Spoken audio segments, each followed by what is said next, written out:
이 시간 온전하게 하시는 하나님이라는 말씀 제목으로 함께 말씀을 나누고자 합니다. 삶을 살아가다 보면 계획하던 일들이 잘 풀려지지 않을 때가 종종 있습니다. 목표를 위해서 시간을 쪼개고 또 준비하여 노력했지만 생각했던 것보다 결과가 좋지 않아 실망할 때가 있습니다. 또 관계가 소연해지고 깨어진 사람에게 자존심을 굽혀가며 관계 개선을 위해 노력했음에도 불구하고 그 관계가 나아지지 않거나 오히려 악화되는 것을 경험할 때가 있습니다. 이런 상황에서 많은 사람들이 하는 행동이 하나 있는데 그것은 주변 사람과 자신을 비교하는 것입니다. 오늘날 우리는 끊임없이 비교하고 또 비교당하는 시대를 살아갑니다.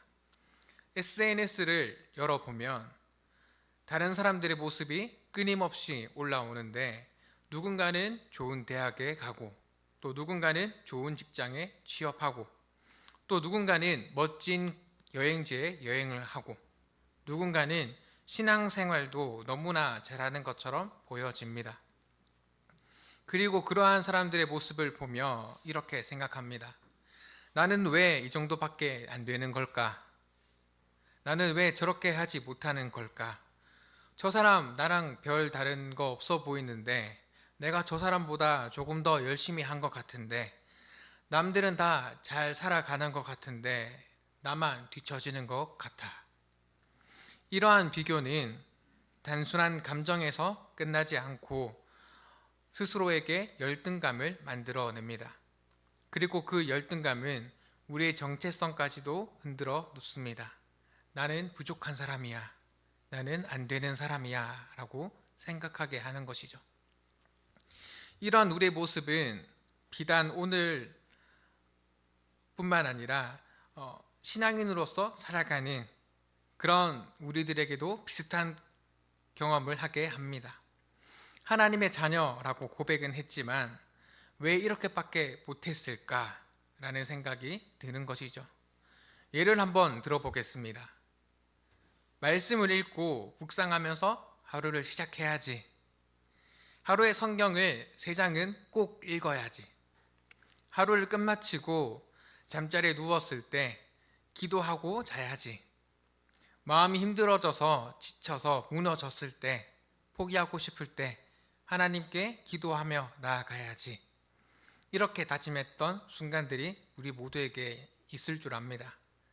처음에는 포기하지 않고 열심히 하겠노라 다짐했지만 시간이 지나면서 점점 다시 원래의 모습으로 돌아가는 것.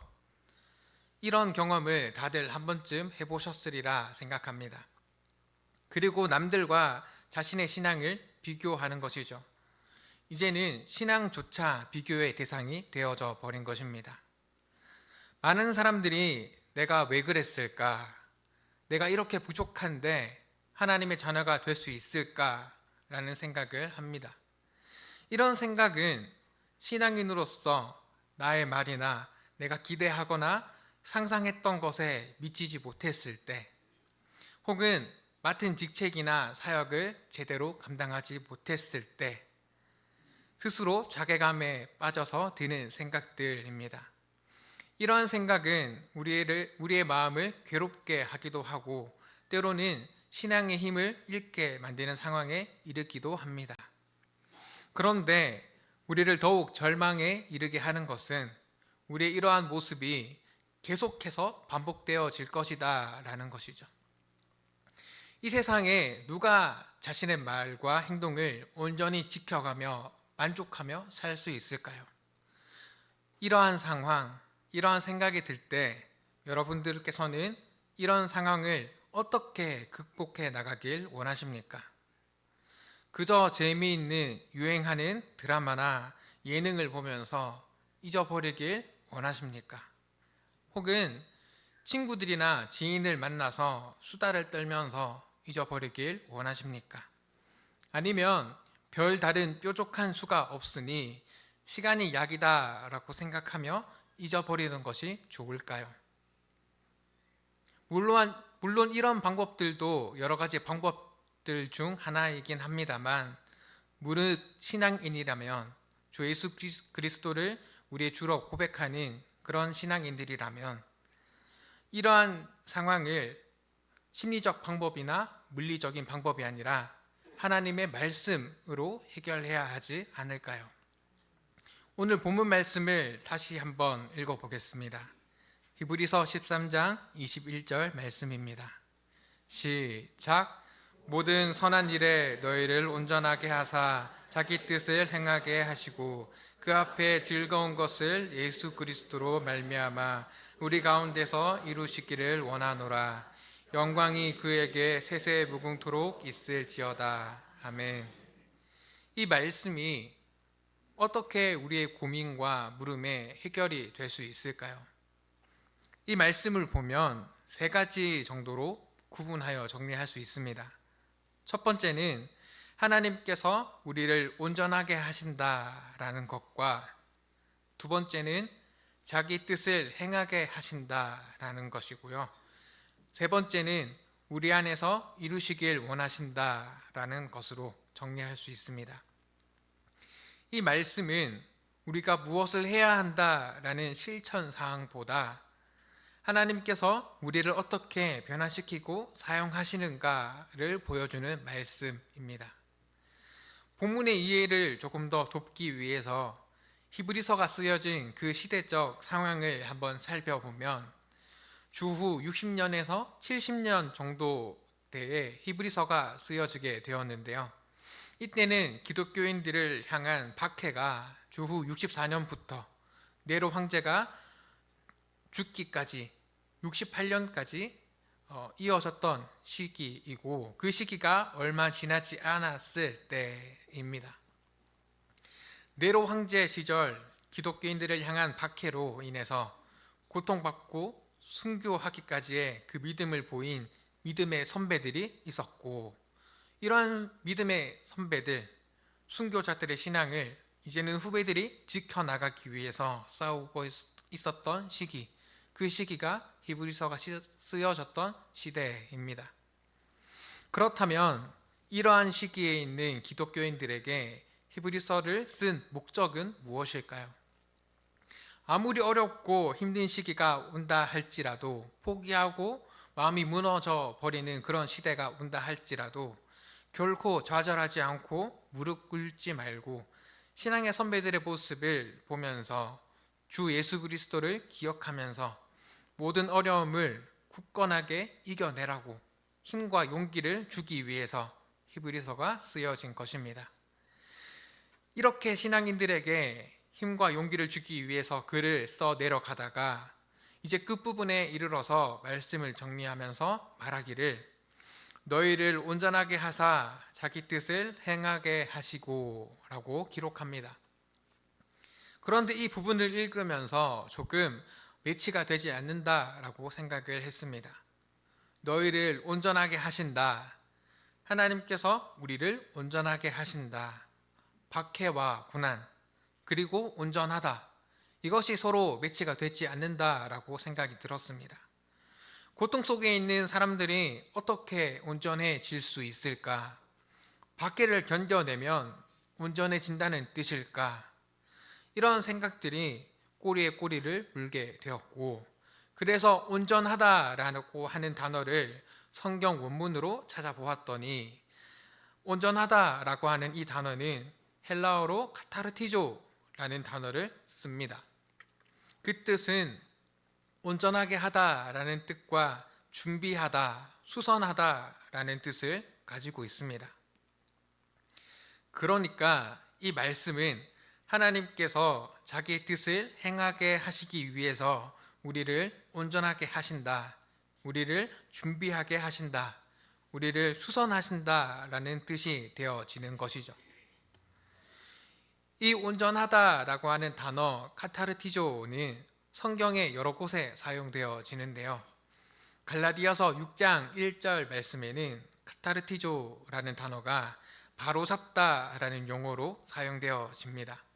죄로 인해서 넘어지고 무너진 사람을 다시 일으켜 세우는, 바로 잡는 의미로 사용되어집니다. 넘어졌다고 해도 우리를 끝까지 포기치 않으시고 일으켜 세우시는 그 하나님을 발견할 수 있는 것이죠. 또 에베소서 4장 12절 말씀에는 카타르티조가 성도를 온전하게 하여서 봉사의 일을 하게 한다. 여기에 온전하다 부분에 카타르티조가 사용되어졌습니다. 이를 통해 알 수 있는 것은 하나님은 우리를 고치시고 다시 세우시고 준비시키셔서 사용하시는 분이시다라는 것을 알 수 있습니다. 두렵고 무서운 박해와 순교의 현장에 있던 그들에게, 또 그 박해와 순교의 아픔 이후의 삶 속에서 고통 가운데 있던 이들에게 하나님께서 내가 너희를 통해서 나의 일을 행하게 할 것인데 그냥 너희를 홀로 내버려 두는 것이 아니라 내가 너희를 수선하고 준비하여 사용하겠다라고 하시는 말씀인 것이죠. 순교와 박해, 고통 가운데 있던 그들에게, 삶의 자리가 무너져 버린 그들에게 이 말씀이 얼마나 감격스럽고 큰 위로가 되었을까요? 이 말씀은 박해 가운데 있던 그들에게 하나님의 은혜와 약속의 말씀이 되었습니다. 그렇다면 하나님께서 어떻게 오늘 우리를 온전하게 하실 수 있을까요? 우리는 스스로 고칠 수 없는, 온전하여 질 수 없는 그러한 존재입니다. 아무리 결심하고 다짐하지만 다시 무너지고 실패하고 넘어지는 우리입니다. 예수님께서는 이런 우리의 부족함과 죄를 대신하셔서 십자가를 감당하셨고 우리를 회복의 자리로 이끌어 가십니다. 그리고 오늘 내가 너를 고쳐 사용하시겠다라고 말씀하십니다. 준비시키시고 고쳐 가시고 수선해 가시고 완전하게 하신다, 온전하게 하신다라는 이 말씀이 비단 2000년 전 그들에게만 하신 말씀이 아니라 오늘을 살아가는 삶의 순간순간 신앙인으로서 자신감을 잃어가고 자괴감에 빠져 살아가는 우리들에게 하시는 말씀인 줄 믿습니다. 하나님은 우리를 홀로 내버려 두지 않으시고 함께 하셔서 우리의 부족한 부분을 채우시고 약한 부분을 강하게 하셔서 온전하게 하셔서 우리를 통해 하나님의 일을 이루어 가십니다. 그렇다면 하나님께서 왜 우리를 이렇게까지 고쳐 사용하시고 준비시키시는 걸까요? 하나님께서 우리를 온전하게 하시는 이유가 무엇일까요? 온전하게 하다라는 말씀에서 또 주목해 보아야 할 것은 하나님께서 우리를 사용하시기를 원하신다라는 것입니다. 온전하게 하다, 카타르티조라는 단어는 마태복음 4장 말씀에도 사용되어졌는데요. 이 시간 마태복음 4장 21절 말씀을 제가 대표해서 읽어드리겠습니다. 거기서 더 가시다가 다른 두 형제 곧 세베대의 아들 야고보와 그의 형제 요한이 그의 아버지 세베대와 함께 배에서 그물 깁는 것을 보시고 부르시니, 여기서 그물 깁는 것을 보고 부르시니에 깁다라는 단어가 온전하다, 수선하다라는 단어와 같은 카타르티조입니다. 바닷가에서 물고기를 잡는 어부들은 자주 그물을 널어 말리면서 떨어진 부분이 어디에 있나 살펴봅니다. 그물을 쳐서 고기를 잡은 후에 사용했던 그물을 볕이 좋은 곳에 널어 두었다가 그물을 널어 말리는 것이죠. 그렇게 그물을 널어 말린 후에는 그물에 붙어있는 해초들이나 잡어들을 제거합니다. 그리고 그 후에 그물을 살펴보면서 헤어지거나 떨어진 곳이 있으면 그물을 기워서 구멍을 메우는 작업을 합니다. 왜냐하면 다시 그물을 바닷가로 가져가서 사용하기 위해서이죠. 그렇다면 하나님께서 우리를 수선하시는 이유가 무엇일까요? 하나님께서 우리를 사용하시기 위함입니다. 하나님께서 우리를 사용하시기 위해서 우리를 수선하시고 온전하게 하시는 것이죠. 어부들이 그물을 면밀히 살펴보고 헤어진 곳을 찾아 그물을 깁고 구멍을 메워 수선하시는 그 모습이 오늘 우리를 향한 하나님의 마음인 줄 압니다. 바닷가에 널려져 있는 그물을 살펴보면 떨어진 곳도 있고 날과 헤어진 곳도 있고 너덜너덜해진 부분도 있습니다. 때로는 잡다한 것들이 제거되지 않아 악취가 날 때도 있습니다. 이 그물 다시 말려서 사용할 수 있을까? 라는 생각이 들 때도 있습니다. 아마 제가 어부였다고 하면 낡고 떨어져 더러운 이 그물을 버리고 새로운 그물을 사용하지 않았을까 생각합니다. 그런데 이 그물이 우리의 모습과도 참 많이 닮아 있습니다. 우리는 실수투성이고 같은 실수를 반복합니다. 또 실수를 하면 자신의 모습을 점검하고 거기서 돌이켜 다시 같은 실수를 반복하지 않으면 되는데, 그렇지 않고 남과 자신을 비교하면서 불평불만하는 그런 모습을 볼 때가 있습니다. 그런데 이런 저와 여러분을 하나님께서 기워서 수선하셔서 쓰시겠다고 말씀하시는 것이죠. 내가 너를 온전하게 할 거야. 너를 수선할 거야. 너에게 나의 일을 맡기기 위해서 너를 준비케 할 거야. 이것이 저와 여러분을 향한 하나님의 마음인 줄 믿습니다. 이것이 예수 그리스도를 십자가에 내어주신 하나님의 마음입니다. 죄악투성이고 냄새나고 헤어진 것 투성인데 그대로 두면 쓸데조차 없어 보이는 우리를 사랑하셔서 하나님께서 독생자를 주셨습니다. 그런 우리를 사용하시기 위해서 주님께서 기꺼이 십자가를 지셨습니다. 여러분, 우리의 신앙은 내가 잘해서 완전해지고 온전해지는 것이 아니라 하나님께서 나를 만들어 가시는 것, 그것이 우리의 신앙의 과정인 줄 압니다. 그래서 이 시간 우리는 하나님 앞에 이렇게 고백할 수 있어야 합니다. 하나님, 저는 온전하지 않습니다. 저는 부족합니다. 저는 자주 무너집니다. 하지만 하나님, 저를 포기치 마시고 외면치 마시고 고치시고 온전하게 하셔서 사용하여 주옵소서. 하나님은 우리의 기도를 외면하지 않으십니다. 하나님은 지금도 우리를 온전하게 만들어 가고 계십니다. 말씀을 정리하겠습니다.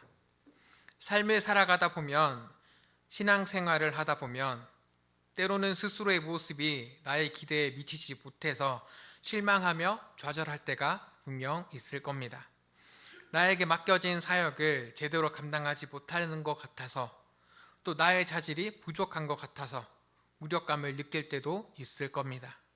혹은 자녀로서, 부모로서, 공동체의 일원으로서 맡은 바 역할을, 책임을 다하지 못해서 좌절감을 느낄 때도 있을 겁니다. 그러나 우리가 분명히 잊지 말아야 할 것은, 비록 이런 우리라 할지라도 하나님께서 우리를 수선하시고 준비하셔서 사용하신다라는 것입니다. 내가 부족해 보이는 것보다 하나님의 도우심의 은혜가 더 크심을 믿는 저와 여러분이 되기를 소망합니다. 더 나아가 내가 나약해 보이는 것보다 하나님의 강건하게 하심이 더 풍족함을 경험하게 되기를 소망합니다. 나를 온전하게 하시고 준비케 하시며 수선하시는 그 하나님의 크고 놀라운 은혜를 온전히 경험하고 체험하는 저와 목양의 가족이 되기를 간절히 소망합니다. 기도하겠습니다. 사랑과 은혜가 풍성하신 하나님, 오늘 또 우리를 예배의 자리로 부르시고 말씀을 통해 우리를 온전하게 하시는 하나님의 은혜를 깨닫고 발견하게 하시니 참 감사합니다. 하나님, 우리는 스스로 온전해질 수 없는 존재임을 고백합니다. 결심하고 다짐하지만 다시 넘어지고 무너지는 연약한 존재입니다. 그러나 하나님께서 우리를 포기치 않으시고 고치시고 준비시키시며 온전하게 하셔서 하나님의 뜻을 이루는 도구로 사용하시겠다고 말씀하시니 감사합니다. 주님, 우리가 찢어지고 연약한 부분들이 있지만 주님의 손으로 친히 만져주셔서 온전하게 하여지기를 소망합니다. 상처난 마음을 회복시켜 주시고 무너진 믿음을 다시 세워 주시며 흔들리는 정체성을 주 안에서 굳건히 하여 주옵소서. 오늘도 우리의 삶 가운데 역사하셔서 우리를 온전하게 하시고 하나님의 기쁘신 뜻을 이루어가는 삶이 되게 하시며 그 삶을 통해 하나님께 영광 돌리는 삶이 되게 하여 주옵소서. 감사드리며 예수 그리스도의 이름으로 기도드립니다. 아멘. 들은 말씀을 생각하며 함께 찬양하겠습니다. 자리에 일어나서 함께 찬양하겠습니다.